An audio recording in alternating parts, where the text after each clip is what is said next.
Então,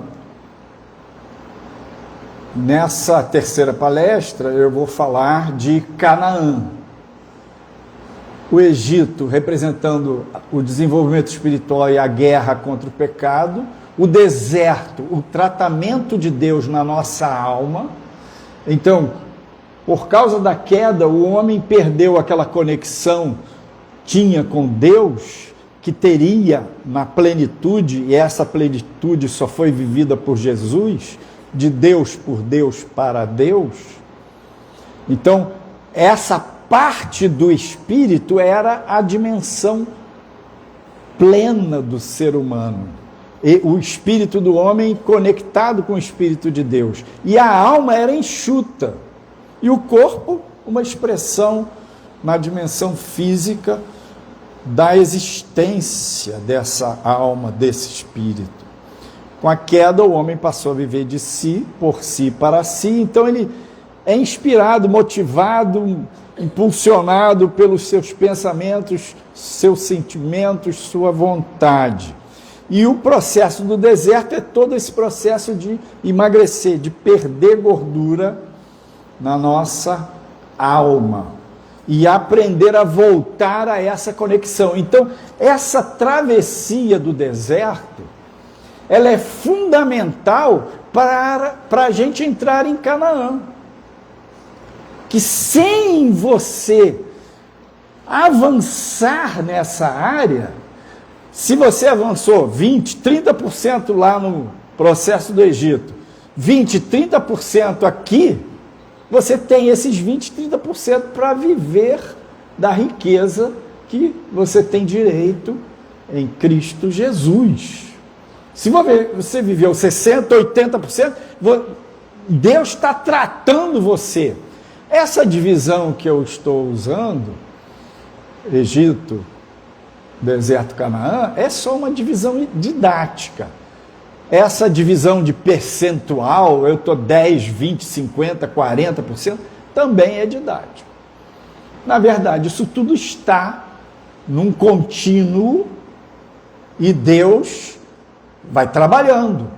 E Ele quer trabalhar totalmente em você. Ele quer trabalhar full time, o tempo todo, de manhã, de tarde, de noite, enquanto você dorme. Ele quer fazer você avançar. Por quê? Porque quanto você entrar na maturidade, na plenitude, em Canaã, vivendo e andando em espírito, você é a igreja. Quanto ele tratar sua alma e você perder densidade no seu pensamento, emoção e no seu querer, e seu pensamento, seu querer e suas emoções estiverem inspiradas, guiadas, impulsionadas pelo Espírito de Deus, é Ele agindo na terra através de você. Só que 1, 2, 10, 20, 50, 100, é isso que Ele vai fazer em toda a terra. Dezenas, centenas, milhares, milhões de pessoas vão entrar em Canaã. Como assim, pastor?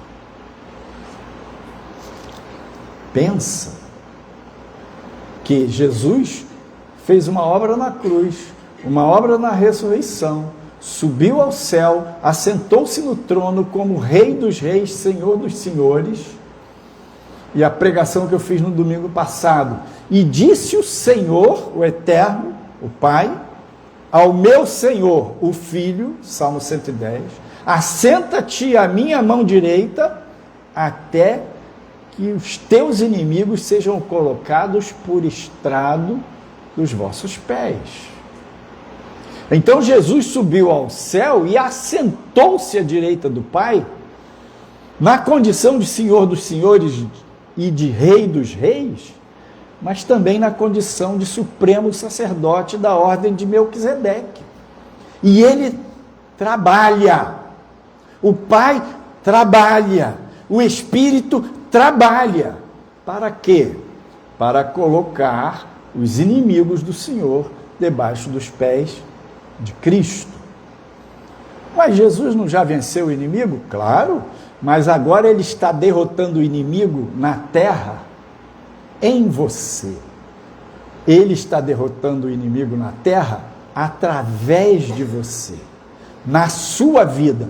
Quanto mais você entra em Canaã, mais o Senhor reina na sua vida. Quanto mais você entra em Canaã, menos o inimigo tem espaço na sua vida. Você faz parte do corpo, dos pés de Cristo. E em breve, Deus esmagará Satanás debaixo dos vossos pés. Queridos, isso vai acontecer. Isso está acontecendo. Este mover de Deus está em andamento em toda a terra. Nem o inferno, nem os homens, nem a cultura, nem a sociedade, nem as autoridades, os juízes da terra, ninguém vai conseguir interditar esse mover e esse agir de Deus. E esse mover é na sua vida. Agora, vai acontecer, é real, é eterno, é coletivo, mas é em cada um de nós. E eu digo, o que é entrar em Canaã?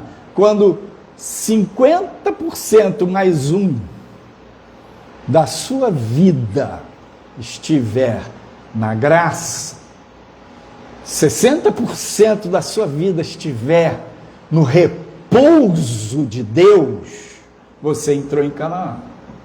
Porque a maior parte da sua mente, dos seus sentimentos, do seu querer, dos seus pensamentos, está regada. Você acorda e o Espírito Santo está ali e você começa a louvar, sim, o seu pensamento. Você está louvando, está fazendo o café, já está escovando os dentes, o louvor está fluindo dentro de você, você nem ligou a internet, o rádio, nada. O que é isso? O Espírito de Deus está com você, lá lavando a louça, lá no trabalho, lá no ônibus, no seu caminhar. A alegria do Senhor começa a tomar conta da sua vida, mesmo nos momentos mais difíceis.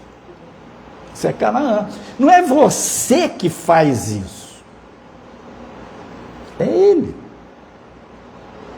Então, Canaã representa a maturidade, andar em espírito. Significa que a alma perdeu força, que a gordura foi perdida e ganhou massa magra. No Senhor, no Espírito, você está mais dependente de Deus. Olha que coisa interessante. Ser dependente de Deus não é ser frágil. Ser dependente de Deus é que em você mesmo, você enxerga a sua fraqueza. Não é que você é frágil. O inimigo não chega assim, te dá uma esbarrada e derruba você, não. Por quê? Você vai tendo fundamentos da graça. Você não é frágil, mas você reconhece que é débil em si mesmo. Isso é uma obra do deserto. Antes do deserto você se sente, com o Senhor, nele, sua fé gigante, é muito pensamento mágico e um pinguinho de fé.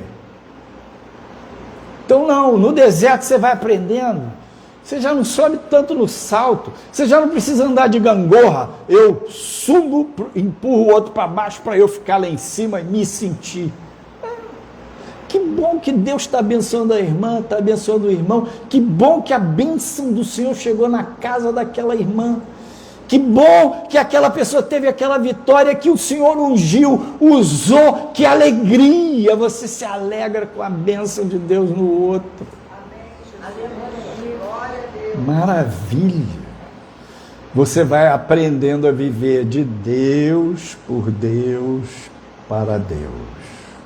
Canaã é o lugar do descanso, não da imobilidade. Você descansa das suas obras. Como assim? Porque a gente não vê que nós fazemos muito. O que eu penso, o que eu quero, o que eu sinto, o meu agir, o meu fazer, tem muito da minha gordura. Mas em Canaã, eu descanso. E o Senhor me mostra, e eu vou e faço. E Ele me unge, e eu descanso nele. E Ele usa, e Ele opera. E eu não fico tão desgastado. Em Canaã, há abundância, mas há uma economia. Por quê? Não tem um desgaste desnecessário. Quanto mais a gente faz na nossa força, mais a gente fica enfraquecido. Mas não, quando você descansa, você se deixa levar, se deixa guiar, o Senhor te inspira, Ele diz espera, e você espera. Você entrega para Ele, você vai andando e Ele te usa e Ele opera, você se alegra e você curte e termina o dia cansado, mas as forças se renovam. Então a gente descansa do nosso agir natural e as obras que a gente vai fazer são as dele.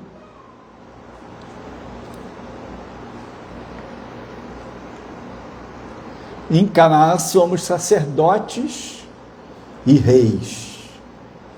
Jesus morreu, ressuscitou, derramou o sangue para que fôssemos feitos um reino de sacerdotes. Oh, aleluia! Um reino de sacerdotes. Existe um rei, que é rei dos reis. Existe um sacerdote, que é supremo, e supremo sacerdote da ordem de Melquisedeque, e ele chamou você para reinar, e ele chamou você para ser sacerdote nessa missão, nesse mover, nesse ministério de Melquisedeque. Então, rei e sacerdote, o rei é aquele quem dá ordens.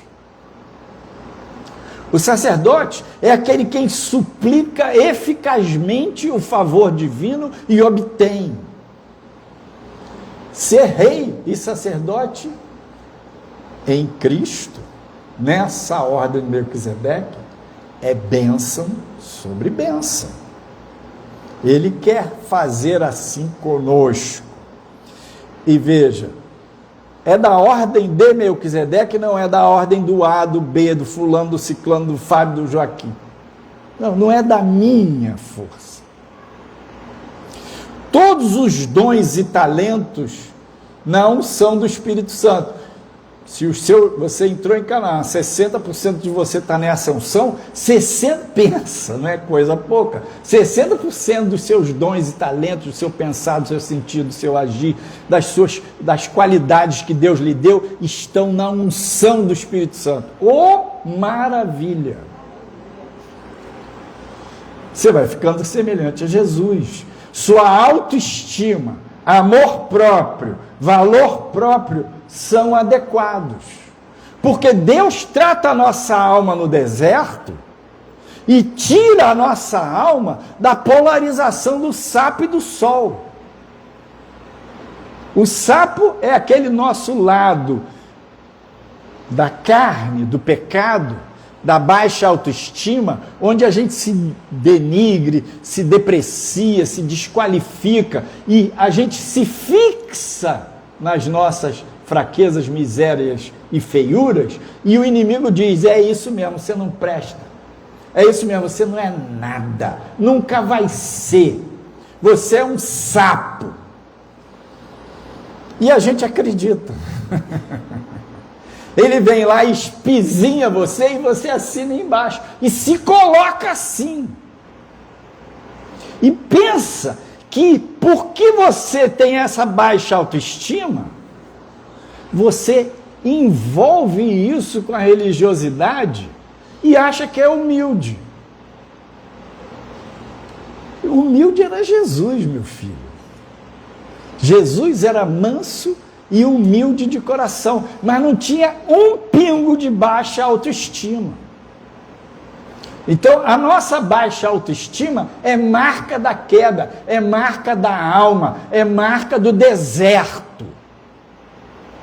Também no deserto, Deus vai ensinar você a tirar o salto alto. Por quê? Ou a gente se sente um sapo coisa nenhuma, ou Deus usa você, Deus abençoa você, Deus lhe ajuda a estudar e você passa no concurso, e você prospera e você conquista espaço, e sobe no salto. Se acha, olha todo mundo lá de cima. Vive criticando, condenando e achando os outros. Aquele cara é burro, aquela mulher não entende de nada de Bíblia, eu que sei. Ferrou. Sua doutrina, sua teologia está te amofinando, está prendendo você, suas certezas humanas. Então, no deserto, nem sapo, nem sol, porque a nossa polarização, ou a gente vai para a autoestima, ou vai para a baixa autoestima, ou vai para aquela autoestima exagerada. O cara se acha um rei, mas o rei na barriga, é um rei de si, por si, para si. É nessa base da alma. Não perdeu a gordura. E ali, o Senhor não pode operar, não pode usar. Ali, Jesus não reina. Então, no deserto, Deus vai enxugar. Deus vai fazer a gente perder gordura, vai ganhar massa. E vai ganhar valor próprio, autoestima saudáveis.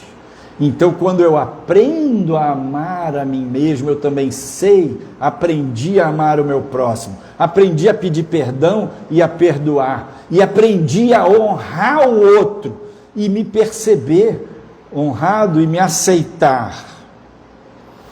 No deserto, Deus vai desenvolver os seus dons espirituais e o fruto do Espírito. Então eu mencionei ontem sobre as águias, Isaías 40. Os que esperam no Senhor renovarão as suas forças, subirão com asas como águias.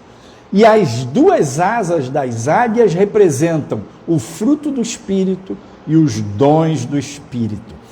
E vai surgir, está acontecendo na terra, uma geração de águias que estão aprendendo a voar e voar alto na unção do Eterno. Homens e mulheres de Deus em Canaã, sacerdotes e reis, santificados no temor do Senhor. Aleluia.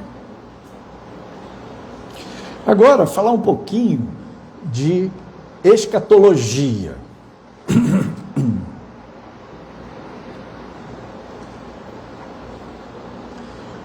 Vou apresentar aqui 5 quadros, só uma divisão didática. Primeiro quadro, o que vai piorar nos próximos dias? A civilização, a cultura, o comportamento vai para o padrão Sodoma e Gomorra. Vai para o padrão antediluviano. Então, a cultura vai nesta direção. Não adianta você ficar orando, entende isso? Senhor, que o mundo não vá para essa direção. Está orando errado, está gastando energia errada. O mundo vai para essa direção. A palavra vai se cumprir. Junto com essa degradação ético, moral, valores, inversão de certo e errado, errado, bem e mal, mal vira bem, junto com isso, vai haver um incremento. Então, imagina-se uma curva descendo de degradação moral e uma curva subindo de cataclismas, perturbações na natureza. Isso configura vamos dizer, o primeiro quadro do ciclo profético do princípio de dores. Então, nós estamos aqui nesse fim de semana buscando a Deus e, lamentavelmente, dolorosamente, o povo da Venezuela está vivendo um drama radical de terremotos em série, né?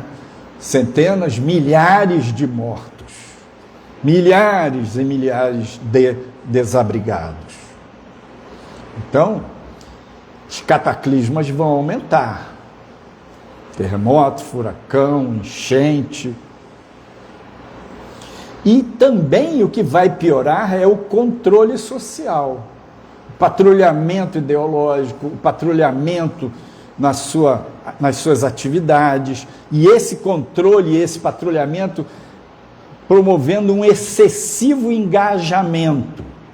No retiro passado eu falei, vamos levar nossa Bíblia de papel para a gente não ficar tão dependente da internet, porque vai chegar um dia que a internet vai sabotar as Bíblias.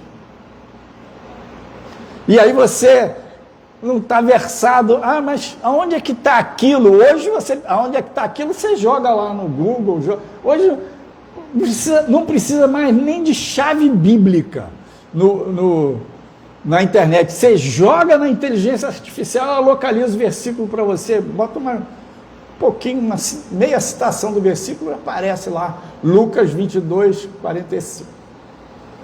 Então o que acontece? A gente não vê, mas a gente vai ficando cada vez mais dependente da rede e o controle social vai aumentar. Então isso vai piorar. E aí aqui é só uma ilustração de um vulcão, de uma enchente. E aí, diz lá em Mateus 24, de 6 a 8, vocês ouvirão falar de guerras e rumores de guerras, mas não tenham medo. É necessário que tais coisas aconteçam, mas ainda não é o fim. Nação se levantará contra nação e reino contra reino. Haverá fomes e terremotos em vários lugares. Tudo isso será o início das dores. É onde nós estamos, no ciclo do relógio profético. Início das dores. Queria destacar para você o verso 6. É necessário que tais coisas aconteçam. É necessário. Vai acontecer. Não lute contra isso. E Jesus diz, guerras, rumores de guerras, mas não tenham medo. Não tenham medo.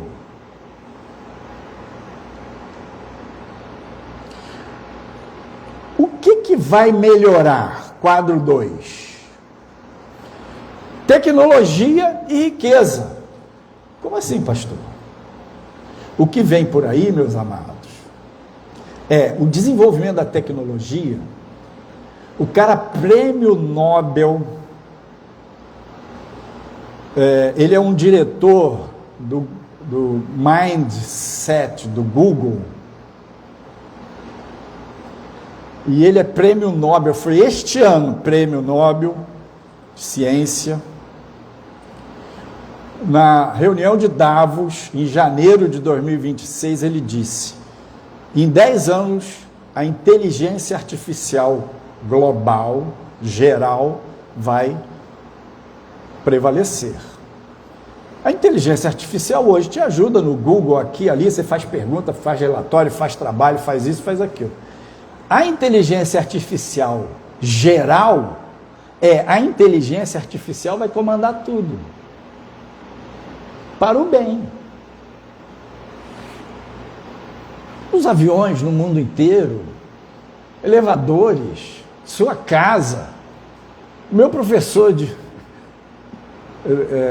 academia lá do Pilates, a casa dele é ligada na Alexa, mas já tem uns 8 anos que a casa dele é ligada na Alexa. Ele chega e fala, Alexa, liga o ar refrigerado. Alex, liga a TV.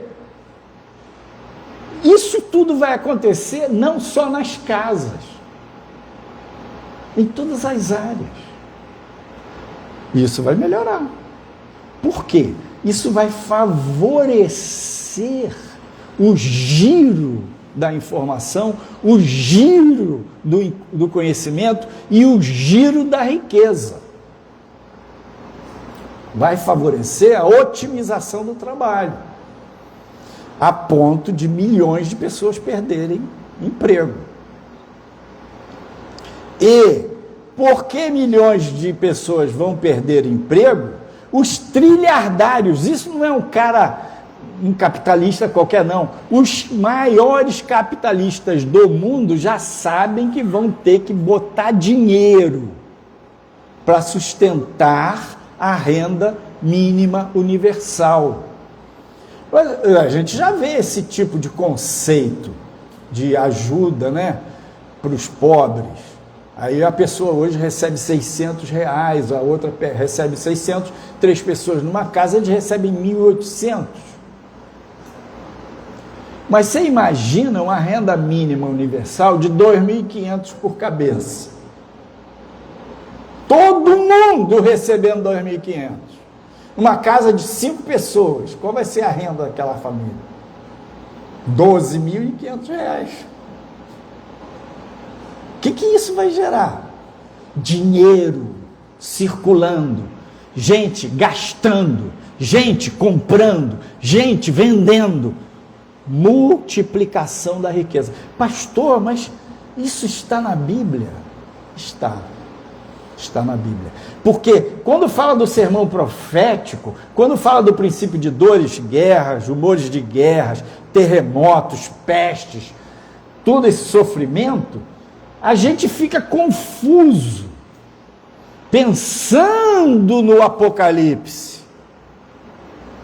O Apocalipse vai ter penúria, vai ter falta de comida, falta de água.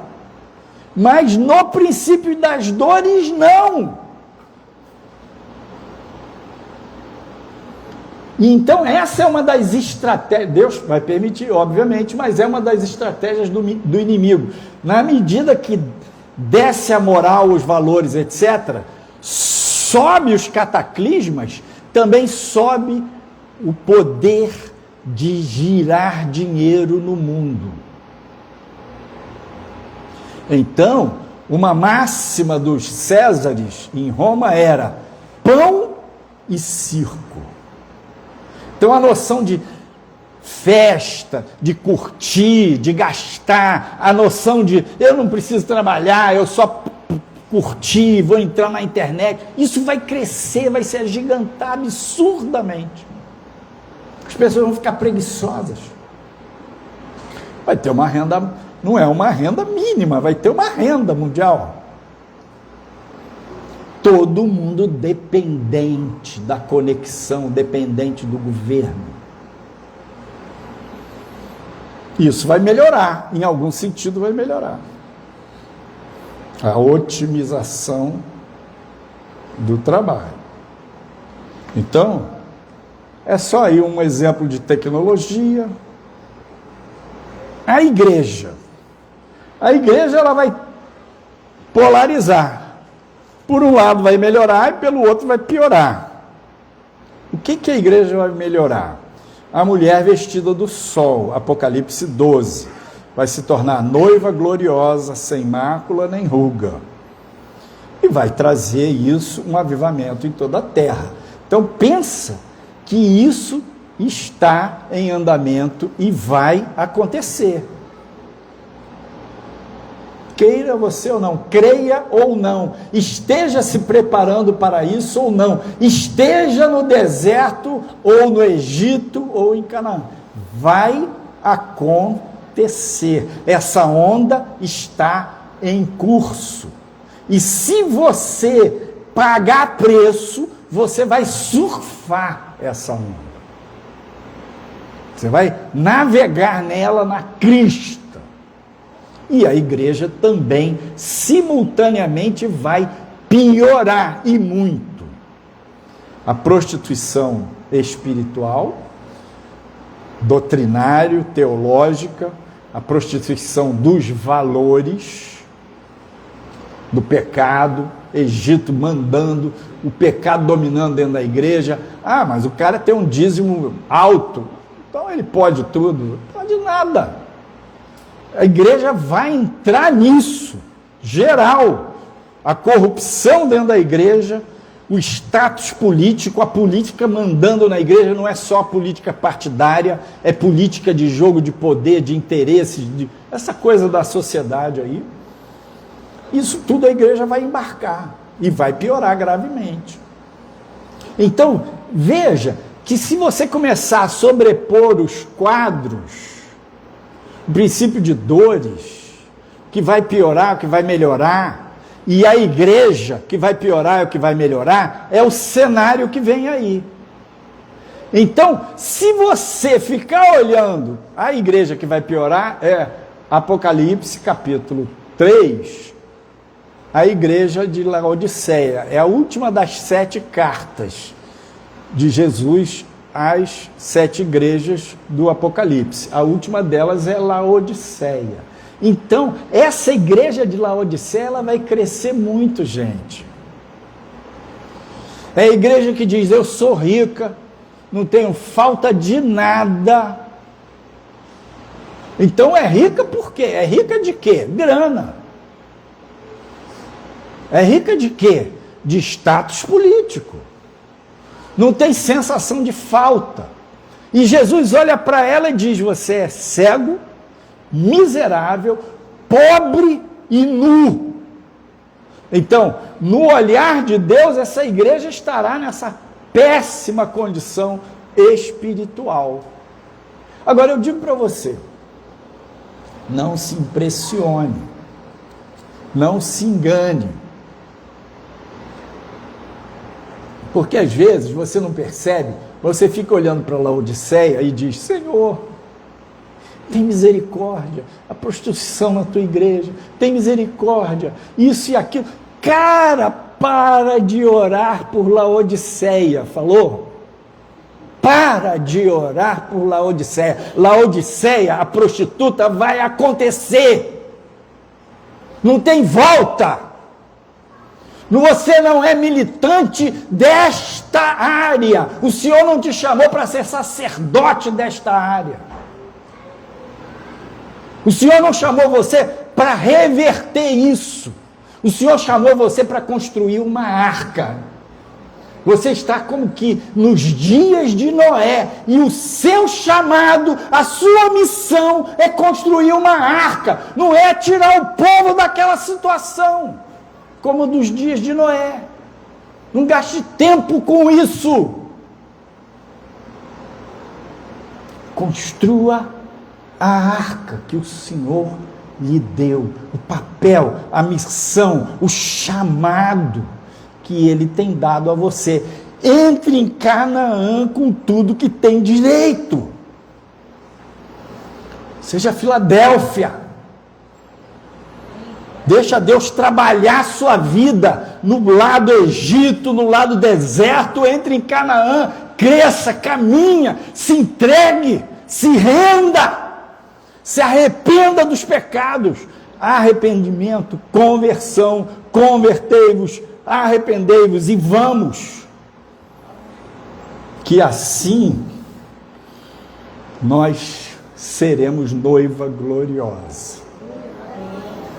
Assim, Apocalipse 12 vai acontecer na sua vida.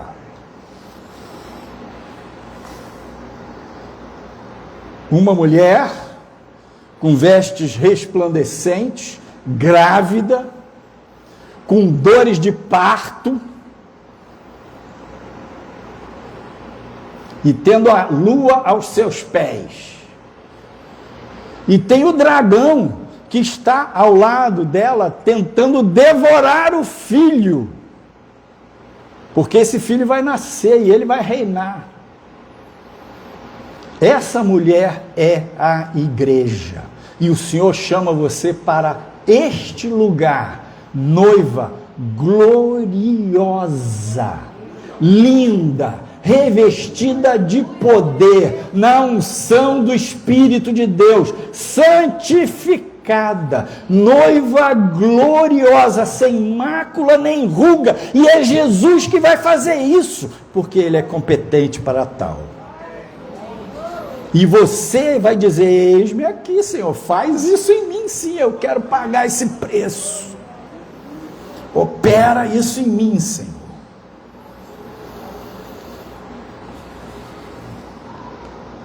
Então, a mulher vestida do sol, Apocalipse 12, a igreja vai ser gloriosa e vai alcançar a plenitude em Cristo. E nós precisamos identificar as duas igrejas.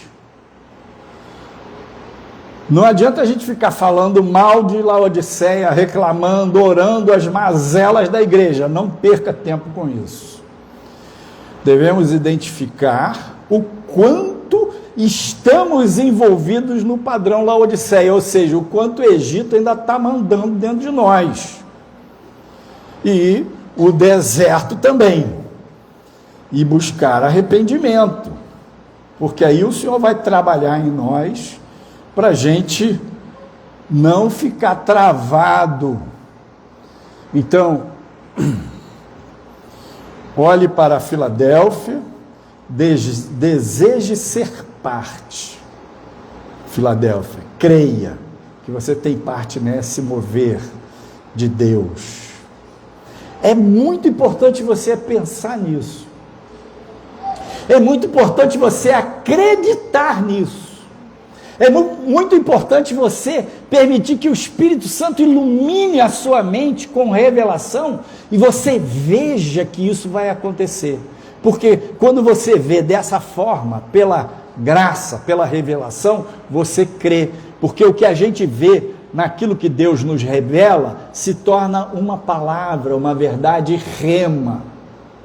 É uma verdade eterna, falada por Deus particularmente. E em cima de rema a sua fé se edifica. E quando você vê, você crê, você entra em Canaã, porque é graça, é fé, não são obras. Quando diz lá em Hebreus 4, que o povo de Israel não conseguiu entrar em Canaã por causa da incredulidade deles. Então, entrar em Canaã, a maturidade, o andar no Espírito, a graça, é por meio da fé. É a mesma base de como a gente é salvo, como é liberto do pecado, é a mesma base da nossa travessia no deserto. Graça e fé. Então, veja, creia, se dedique, invista, mude e busque o primeiro amor. Busque o primeiro amor. Ah, como eu já fui apaixonado por Jesus. Ah, como o Senhor tinha um lugar primeiríssimo na minha vida, no meu tempo, no meu coração. Lembra-te onde você se afastou, onde você atalhou, o que você perdeu, onde você se acomodou. Por quê? Quando você enxerga isso, você pode se arrepender e o Senhor trabalhar. Arrependei-vos e convertei-vos e mudar. E aí, meus amigos, o quarto cenário, arrebatamento. Num momento, num abrir e fechar de olhos, a trombeta soará. E nós seremos arrebatados nos ares, a encontrar com o Senhor. A gente espera isso, a gente deseja isso. Então, veja que nós estamos, como diz aqui em Lucas 17, 26 a 29, nós estamos aqui no princípio de dores, nesse período. Diz assim como foi, Jesus falando no sermão profético ainda, assim como foi nos dias de Noé, também será nos dias do Filho do Homem. o povo vivia comendo, bebendo, casando-se e sendo dado em casamento, até o dia em que Noé entrou na arca. Então veio o dilúvio e os destruiu a todos. Aconteceu a mesma coisa nos dias de Ló. O povo estava comendo e bebendo, comprando e vendendo, plantando e construindo. Mas no dia em que Ló saiu de Sodoma, choveu fogo e enxofre do céu e os destruiu a todos. Então, o princípio de dores é isso aqui. No princípio de dores, cresce o cataclisma, mas não vai destruir as colheitas totalmente. Não vai desagregar o sistema de pagamento, não vai desagregar as cadeias de produção, nada disso, coletiva, mundialmente, não vai desagregar. Compravam, vendiam, plantavam, colhiam, casavam, davam-se casamento, edificavam, ou seja, a vida estará ciclando normalmente. Só que Noé entrou na arca, choveu. Ló saiu de Sodoma e Gomorra, veio o fogo. Então, vai ser assim. E a gente não tem que ficar olhando para as imagens externas, os acontecimentos externos. Um furacão, né? Ou visto aí de imagem de satélite.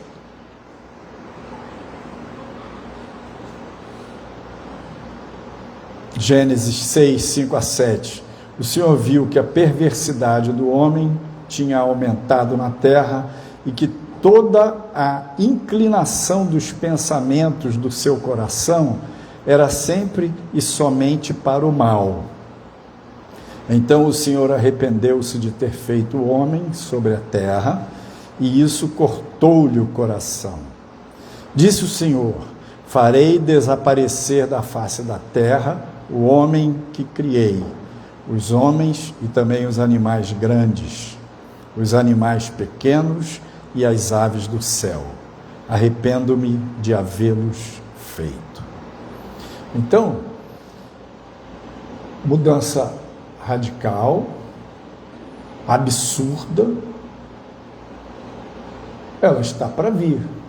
E o nosso papel não é mudar as circunstâncias, não é mudar. Embora hoje esteja havendo uma guerra entre a igreja e a cultura, uma guerra cultural, e a igreja e o povo de Deus está vencendo essa guerra, a igreja que está amadurecendo, está conquistando Canaã, também está conquistando os seus espaços na terra e na cultura, isso não vai reverter totalmente o ciclo da degradação moral.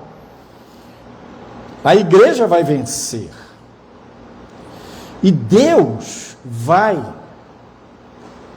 resgatar a igreja. Vai salvar a igreja. Vai livrar a igreja do Apocalipse. Então, se prepare.